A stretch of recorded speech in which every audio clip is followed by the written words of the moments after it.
Welcome to Far Cry 6. I'm driving in the wrong direction. All right, let's go this way. We are here to take over a base and to run over Yaran soldiers. Weirdly enough, my route just disappeared. What happened? I'm trying to get to this base right here. Thank you. All right, there we go. Turning on my GPS. And oh, wait a minute. Oh, here's somebody who can help me. I always stop for exclamation points. Lower that weapon. Nope. Anytime I see an exclamation point, that probably means... Oh, whoop. Somebody watching me? Usually means more side content. Yes. So she just revealed 2 Libertad crates. So Libertad is the group that I'm working for. They're the sort of the guerrilla rebels who are battling against the dictatorship that controls the island nation of Yara. Oh, wait. Oh, there's a... Oh, dang it. Hold on. There's a crate right here, too. I'm incapable of passing these things up if I see them. Oh. So you'll notice body shots against the guy were not very effective. That's kind of because I'm using armor-piercing rounds.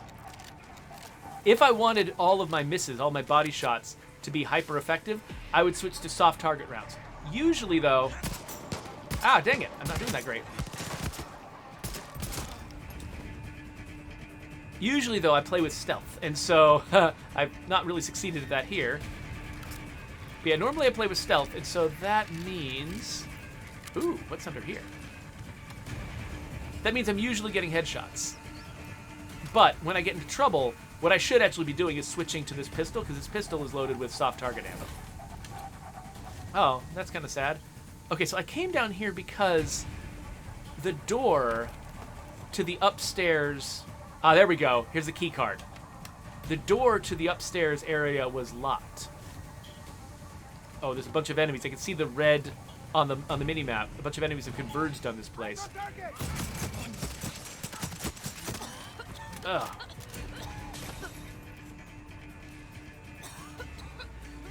They was spraying me with stuff. Okay, I think that's everybody.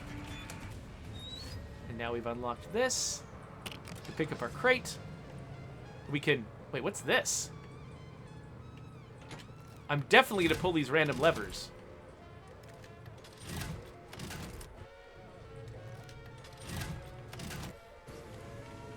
I don't know what I just did. Oh. Huh. It looks like this is one of several stations, several substations around this area of the map. What am I doing? Costa Dorada. So I think Costa Dorada... What is that? Is that... I don't know. Okay, yeah, so apparently there's going to be more places like this scattered around. And there's probably something I can gain from turning them all... Like, destroying them all? Oh, that's a piece of collectible content I didn't know existed. Oh, yeah. Looks like I blew up the stuff. Huh. This is a part of the map that I haven't actually kicked off the official story of this part of the map yet. And so I genuinely don't know what's going on here. So I'm starting to engage in side content that hasn't yet been explained to me. So Airy Twitch says that they find Far Cry 6 very watchable. Landscapes, cutscenes, etc. Yeah, I mean, the production values of this game are really incredible. Like, the world looks and feels really good. And, they've got top-notch professionals, like, putting together the cutscenes, creating the characters, that sort of thing. So, yeah, I definitely agree. There's a lot to enjoy about this game, even if you're not playing it. Okay, so I'm just checking to see if there's any other side stuff I want to pick up on my way over here. Probably not. Oh, I Am Fenwick said this definitely has some Mercenaries vibes. Yeah, that I wonder, Mercenaries might be the first game I played that really was in this genre of the big open world game full of side content. And you just kind of tackle it at your own pace. Mercenaries was really, really fun. I don't know how well it would hold up today if I like, because you can still get it. I think it was for the original Xbox. And so I think you could pick it up right now. I think it might be like available on Xbox Live or something. You could pick it up right now. Oh, is this another one of these? Oh.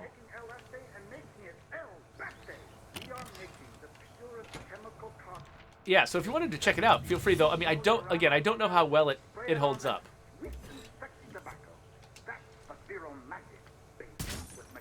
Aw. Dang it. Okay, so we've got number 2 here. I don't know what happens if I do these out of order. Like if I pull this, does it just count? Okay. It does count. This one isn't locked. The question is just, where are all of the... Okay, there's number 3. Now, where is number 1? Oh, there's number 1 right there. Okay, cool. Again, I don't know why I'm doing this.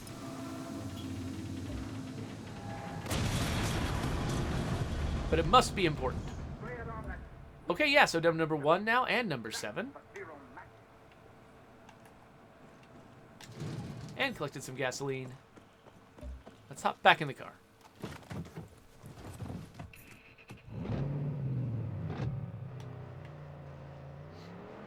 Here we go. Okay, so I'm going to want to slow down before I get too close to the base. Let's look at the map again. Okay, yeah, it is just right around the corner here.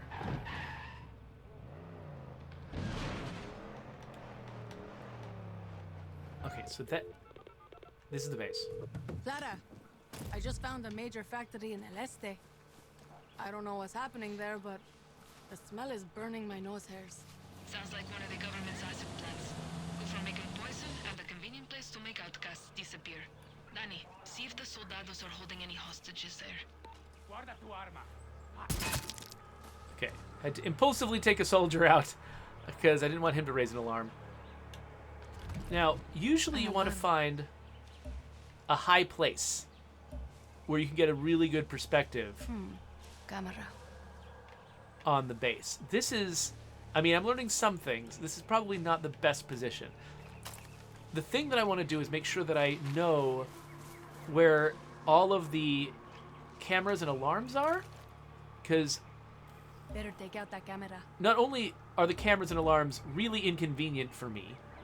Oh, this guy's yellow. He's an officer, which I think that means he's carrying a key that I can use to get into deeper parts of the base. I think that's what that means.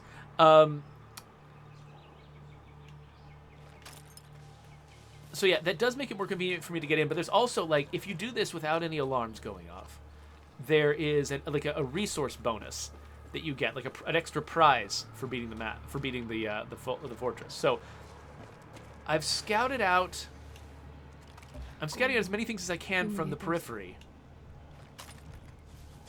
I think if I get up on this hillside, I think they do try to design these bases so that if you get the best vantage point, you can see a lot of stuff that could really help you succeed.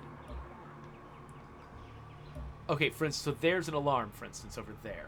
So I want to take that out. If I can take out the alarms, I can prevent them from calling in reinforcements, because reinforcements means helicopters, often tanks. One thing I don't know is how many alarms the base has. When you destroy one alarm, they'll often tell you how many alarms are left, but I think until you do that, I don't think you get to know. So I've found one alarm. There could be only one alarm here, in which case taking it out will mean no reinforcements. But there's no reason for me to assume that that's true. Fenwick says I gotta use that mounted gun. Not really my style. I am more of a stealthy Far Cry player. Okay, I kind of am feeling like I want to orbit the entire base. Because there might be something I'm missing. So I'm betting that that vantage point was probably the best vantage point. Any little bit of green that I see says maybe an alarm to me. Okay, so that might well be the only alarm. If that's the only alarm, I'm in pretty good shape. It could be the, like, after shooting the guy next to the alarm, it could be the first thing I shoot, and then we're in really good position. There's also a bonus for never being detected, for no one ever noticing you. I could go for that too. And that's still an open question. Like, the fact, I like that they separate, you know, no alarms from no one noticed you. Oh, by the way, so alarms tend to have these big pillars on top of them. So the fact that I don't see any others on the skyline does make me think that this could really be the only alarm. But yeah, so I like that, you know, there's a simple thing I can do to take out the alarms. And by the way, I love these canted sights. They're great. But there's still it's not like I've just then solved the stealth challenge just because I've taken it out. There's still more stealth stuff to do. So, joink. Adios, reinforcement. 2 alarms remaining. So, nope. I have not found all the alarms. Alright, well, guys who are up high are typically good ones to take out first. Unless they're going to fall. Okay, good. He didn't fall down. Because no one else can see them. So they fall. I'm nervous about taking a guy that far away. I don't know who can see that guy. Similarly, I don't know who might have him in their sights. So I don't know if taking him out would actually, like, this medic over here might be, part of his route might take him down here to find a dead body, and then he'll start running around, maybe looking for an alarm. Okay, so I have not found all the alarms. There's 2 more. So I might have to start trying to sneak into this base without having fully prepared. So I Am Fenwick says that while I'm this sort of hyper stealthy type of player, he's much more of a bull in the China shop kind of player. I can get that. Okay. So suppressed incendiary shotgun. Great way to make wood go away.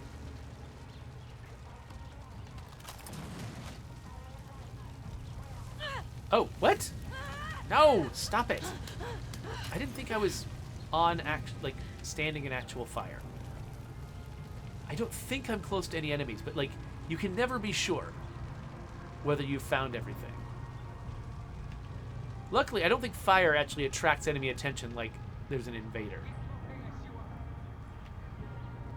So I think it's likely that some alarms are going to be close to where the cameras are, because a lot of times they'll try to protect their alarms with cameras, so you can't just sneak up and disable them. Luckily, there are a lot of visual obstructions. Oh, I see that alarm. I probably actually highlighted that alarm before, and I just didn't realize that I had. I don't see any enemies near it. Oh, and killing the alarm also killed the associated camera. I don't think I realized that was a thing.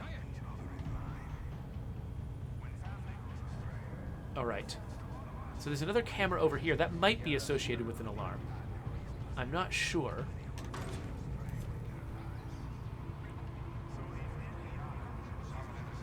And there are definitely some unfound enemies near me. Like you can see on my mini-map, enemies that I have scouted are solid icons. But enemies that I have not scouted are these nebulous red clouds.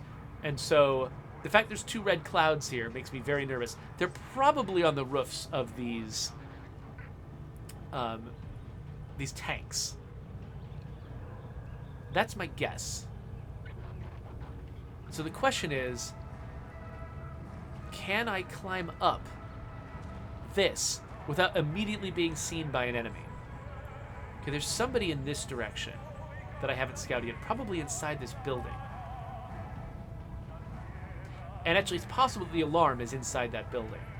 But then there's another enemy probably directly above me up here.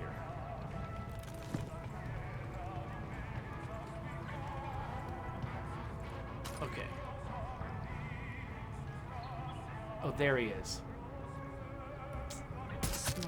So snipe that guy.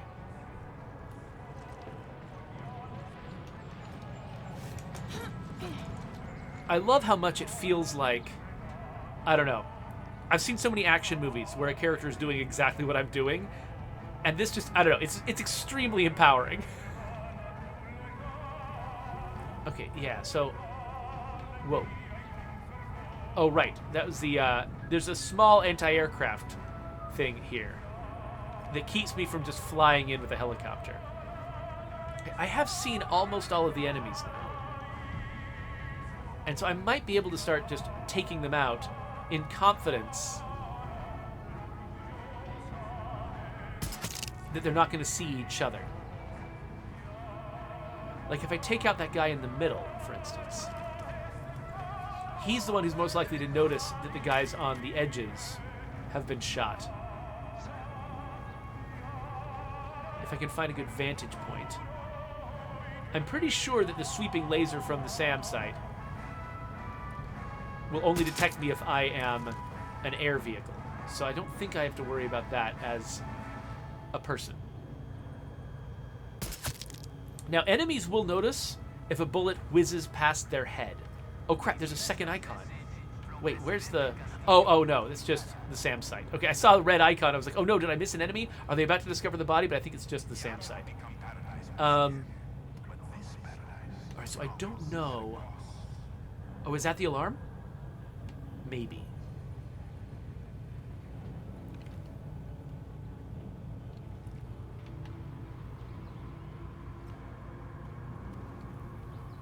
Should kill the alarm. Yes, the alarm's inside.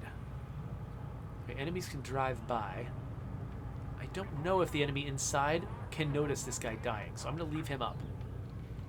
I really want to do this perfect.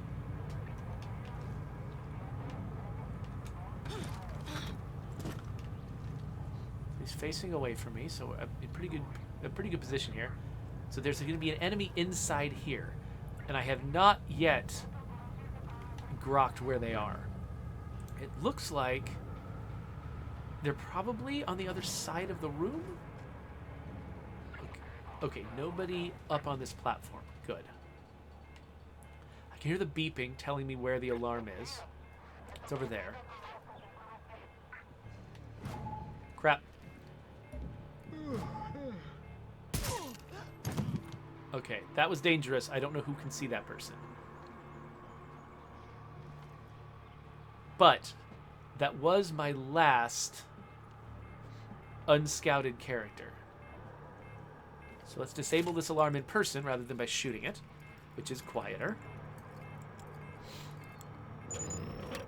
Okay, so all the security systems are disabled. Now it's impossible for me to get attacked by reinforcements. So I think if I attack this last guy, we'll be done. Yep. So I believe that the sniper that was up on that yellow tank, I believe they had a key that I could use to open that door that I was just at. And so I could have done that if I had gone to that yellow tank and picked up the key off the body. I could have opened that door immediately. I'm pretty sure. Check out my bonus resources. I'm pretty sure that they just automatically gave me the key when I took over the base, without making me go get it manually. Let's see if that's true. I think that's how it works. Got some intel Yes. you could use. So I've got the key now. I can grab those resources. Industrial circuits. Ooh, so that is like gunpowder, only fancier. So that's what lets me unlock the really high-end stuff. So I don't think I've got very much of it, so I don't think I can use it immediately. Oh, hey, you got some stuff for me? Tell me what you know. The soldados use a comm station up on one of El Este's smaller plateaus to spy on the cacao farmers in Fernando. It helps them find potential traders. So watch what you say on the phone there. Appreciate it. All right. So he just told me about another base. Oh, wow, there's another base just like this one further down. Well, why not get two for the price of one? That sounds great. I don't know if there's anything else around here that I need to grab. Sometimes there's like special resources and things like that, but I think that one crate was probably it. I mean, there's like a crate here, a crate there, but I'm not getting huge amounts of these resources. Oh, there's a version of the key that I probably did not need to get. Because I think that was the control room I was just in. Oh, and they brought my ride to me. That's nice of them. Fresh meat.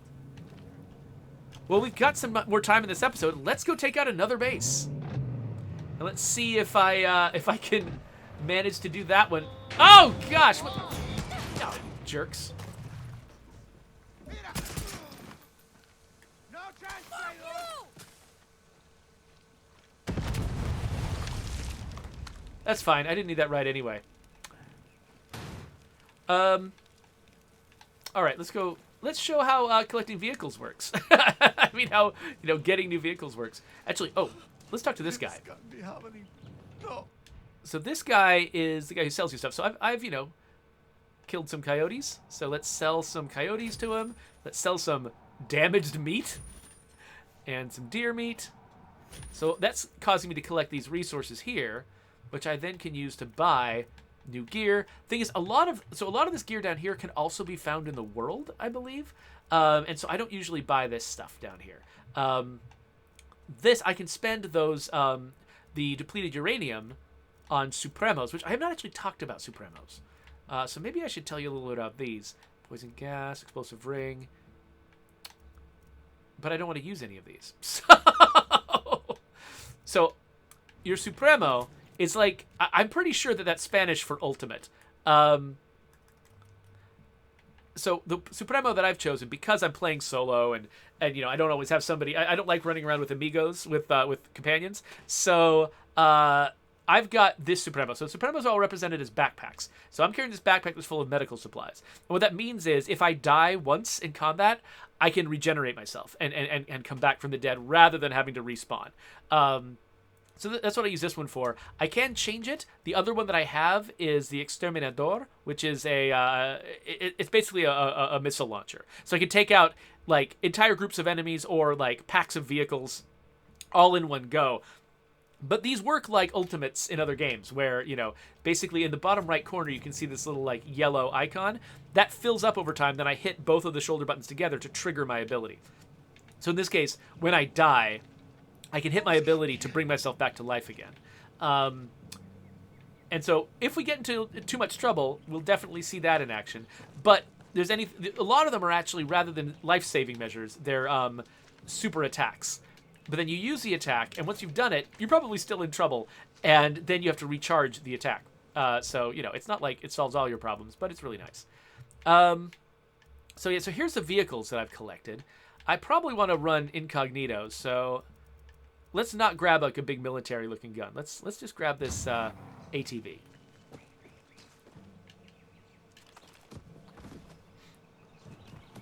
Yeah, so your official ride is nice because you can summon it anywhere you want. You don't have to be at an official vehicle summoning site. You can just be out in the world and be like, hey, somebody bring me my ride.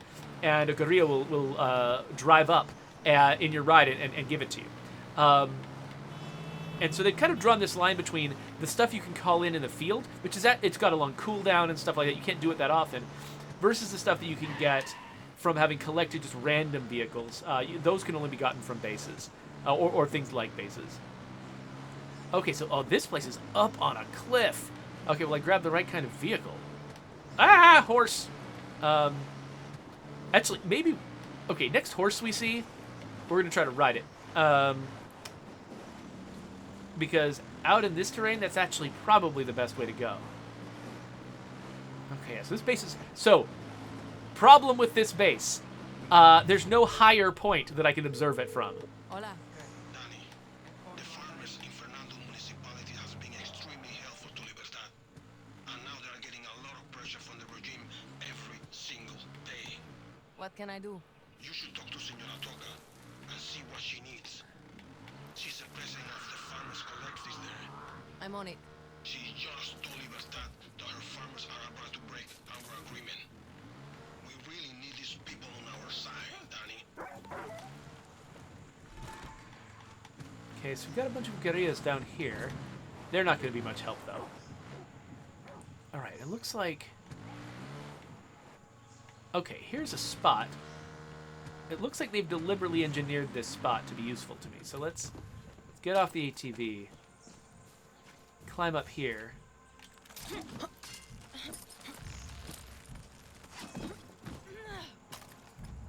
So, I am Fenwick says, I love that the Supremos are backpacks. That's really cool. Yeah, I agree. Like, it's weird to be excited about something as simple as a backpack. Because, I mean, Far Cry has been around for a really long time with, like, various pieces of equipment. You've always had the ability to carry multiple guns and a bunch of other stuff.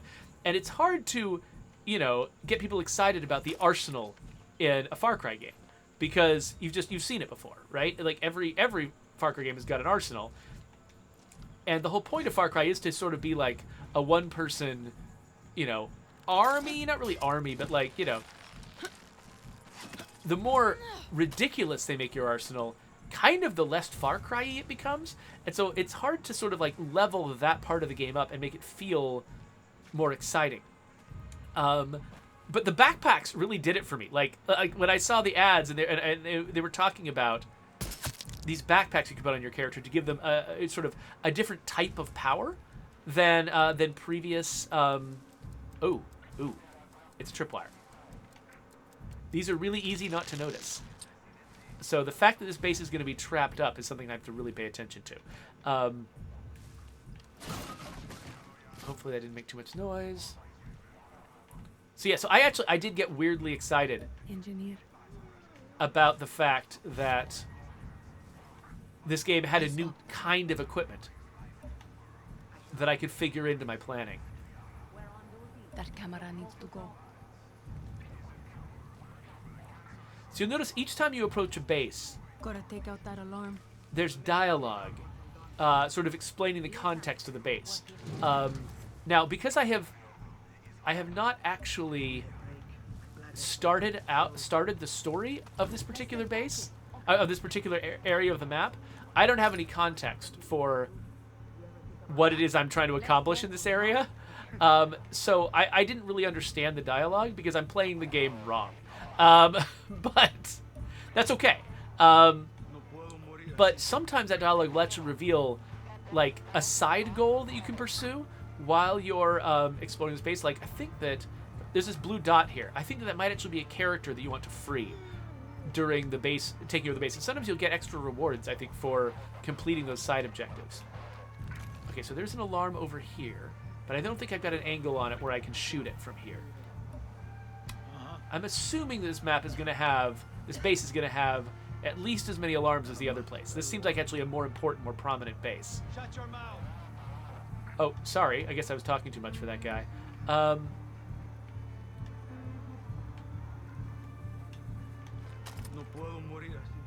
So...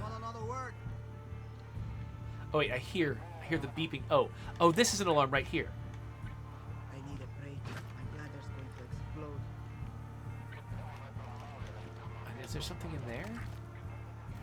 Stink like shit. Okay, it looks like that's just... This is just the prizes. Okay. I'm going to quickly scan again. Make sure nobody's going to take me by surprise. So, I don't think anyone's watching this guy, but I also don't have to take him out right this second. Stay quiet, and we won't have a problem.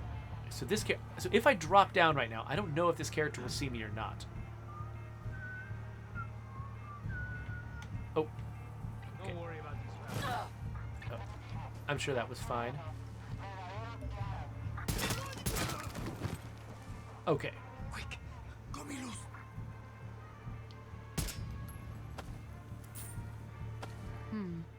A key. Gracias. Okay, I picked up a key. So that's going to allow me to...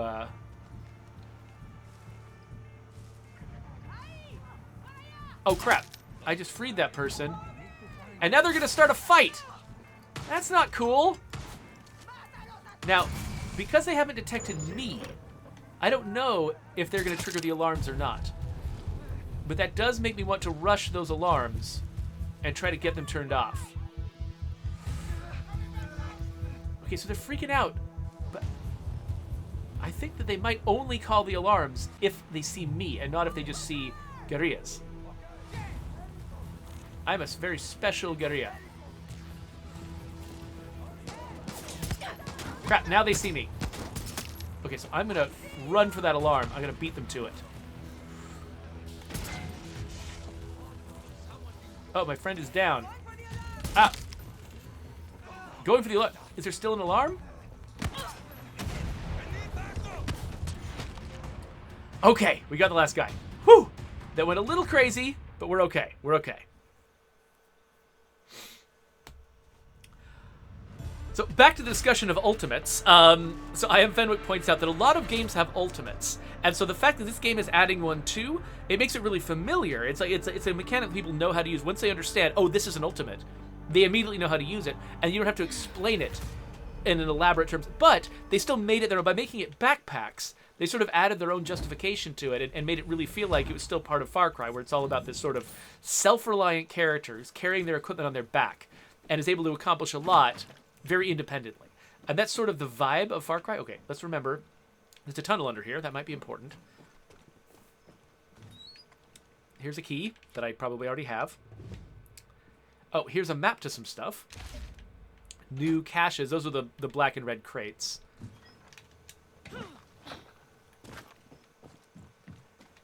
I think this will help. Okay, here's one weird thing. So you see the word talk on my screen. It's only white when you're in front of the character. Characters will not turn around to talk to you. But the button prompt doesn't get grayed out. So I could sit here and activate the button prompt, and if I didn't realize that talk is gray, because I don't have much to compare it to, I'm like, why can't I talk to this character? What's going on? But that's because you have to do it from the front. Danny, we're planning an ambush, and between you and me, I'd feel a lot better about our chances if you were there. Gracias, gracias. So yeah, that just revealed an ambush site nearby and a Yaren story, which is it's another piece of side content so whereas most of these these red icons, these are just take over the thing. There's very little story associated with this. Just do as much of that as you want. You know, they feel very strongly like this is sort of, you can get into abnegation mode and just play through all of this side content. These purple icons are Yaren stories, which are also side content, but they've got like characters and dialogue, and they often are asking you to do weirder stuff. And so you can really sort of tell from the shape of an icon, and of course the diamond icons over here. These are the actual main story of the game. And so they have these nice sort of tiers of storytelling where you can tell what you're getting into before you get into it by the nature of the icon. And yeah, so it's interesting because, you know, on one level, a game like this wants to immerse you in the story and, you know, get you to feel like, you know, you're really there. But there's also always a layer of your brain that's pragmatically playing the game and deciding what kind of fun you're in the mood to have. And so they also give you, like, at the icon level, give you the ability to sort of evaluate the game on those terms. Ooh, a new weapon? The shark bite rifle. Okay, let's head over to the workshop. Oh yeah, we were gonna talk about the workshop. I haven't gotten there yet. So the workshop is where you customize your weapons. So you can go. So this is the same interface you use to select the weapon you're using, but at the workshop, you can also edit it. So you can see here, I've got this ACOG scope, but I can choose a number of different scopes, all over the place here, and these higher end ones, the ones that have the 4 stars, they use industrial circuits. They use a different resource than everything else. And so they can be kind of difficult. One thing that's interesting though is they actually look like the earliest ones. It's kind of strange. So you've got these early ones, which are these resolver attachments, which look like they're clubbed together out of garbage. And then you've got the professional attachments, which look like they're, you know, they're like machine made in a factory. And then you get to the top end, and it's the exact same things you had at the beginning, only more powerful. And so, like, I don't really love the clutched together look of these. Like, I like feeling a little bit like a slicker, you know, mercenary type soldier. And so, not mercenary, really. I'm not doing this for money. But anyway, and so I actually kind of don't want these because of the way they look. And they're not that much better than the things I've got.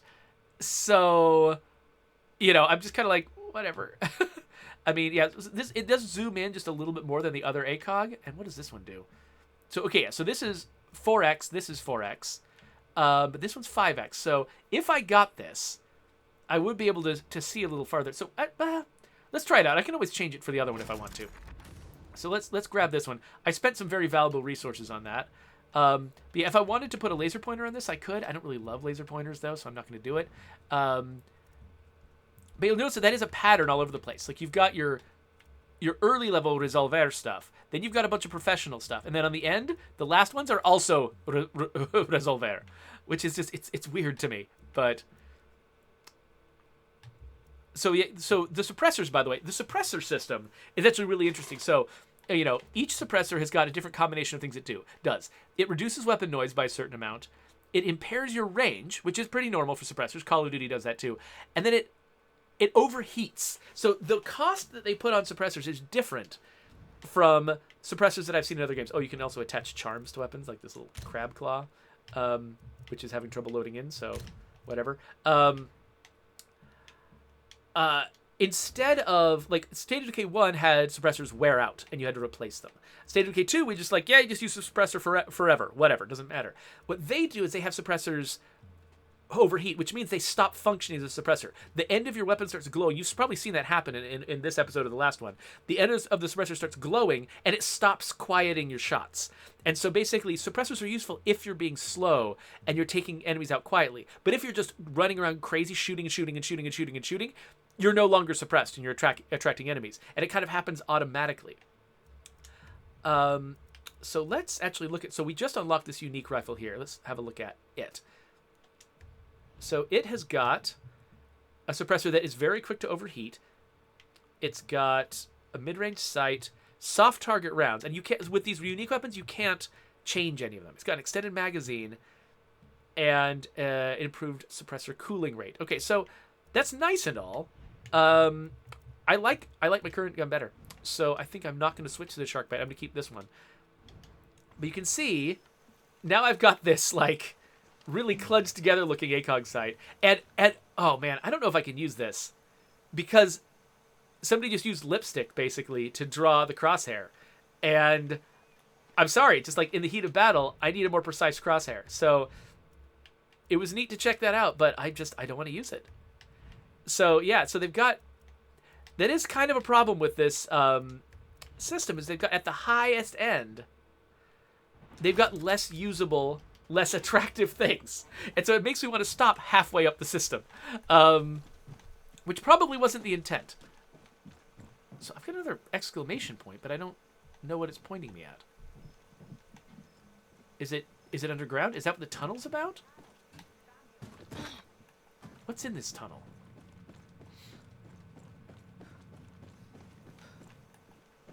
Does it go somewhere? Oh, no, this is just another way into the... It's just another way in. That's all this is. Okay, so this was a way that I could have snuck into the base if I'd wanted to. I'm weirded out by the fact that I see an exclamation point on my mini-map, but I don't see one in the world.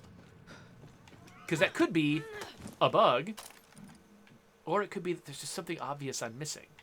And I don't know which thing that is. If I'm standing right on top of it, it's... Oh! It's hurt. Okay.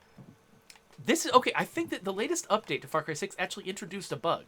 I think that mini-map icons are not clearing the way they're supposed to. I've run into this a few times in different contexts where there'll be something I've already collected, and it will show up on the mini-map, even though I've already collected it. And so I think it was introduced in the most recent update. So I'm hoping there'll be a future update where they correct it, because that's annoying, having an exclamation point on my mini-map, and it's not a thing.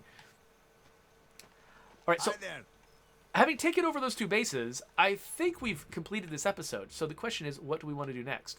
I feel like the one thing we really haven't shown is what the storytelling is like. And so maybe what we want to do is... So I've already started the official story over here in Costa del Mar. Or actually, I think it's in... Madrugada is the larger region that I'm fighting in over here.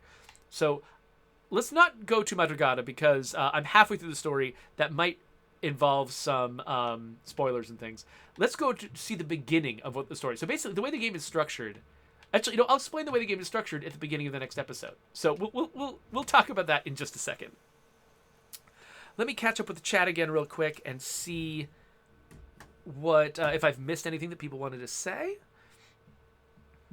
Oh, Hotaj showed up and said hello. Hello, Hotaj. Sorry I missed that before.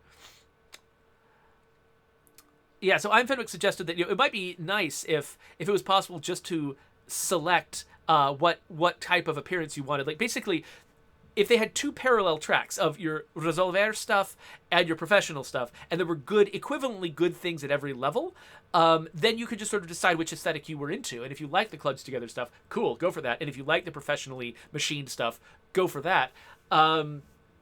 And that might feel fine. It would just feel like an aesthetic choice. But instead, they decided to layer it like a sandwich, where you start with the Resolver, move on to the professional stuff, and then go back to Resolver, and then like that's the only way that you can go. And so I'm not as much of a fan of that decision. I prefer to have the more of the choice. But at the same time, I should point out, it's not like this isn't say like The Division or something where leveling up your gear is absolutely essential to being able to overcome like equivalently leveling up enemies. The enemies do get tougher over time, but the solutions that you find early on to their toughness still work later in the game.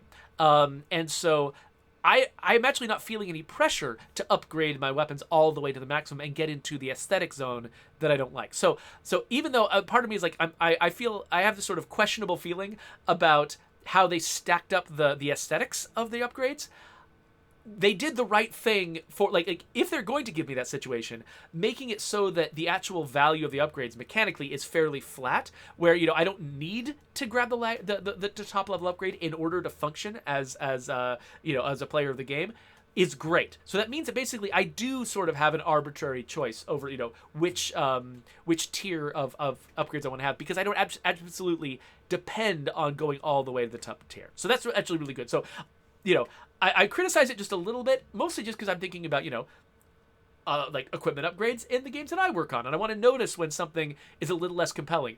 But in this case, they've actually arrayed the decisions that you're making in such a way that that particular problem is not a very significant problem to Far Cry 6. Anyway, so let's wrap up this episode and we'll start a new one immediately. So if you want to subscribe to my YouTube channel, I'm going to stick a button right there. I'm about to make a new video, this time checking out some of the main storyline of the game. So you can click there if you want to go see that.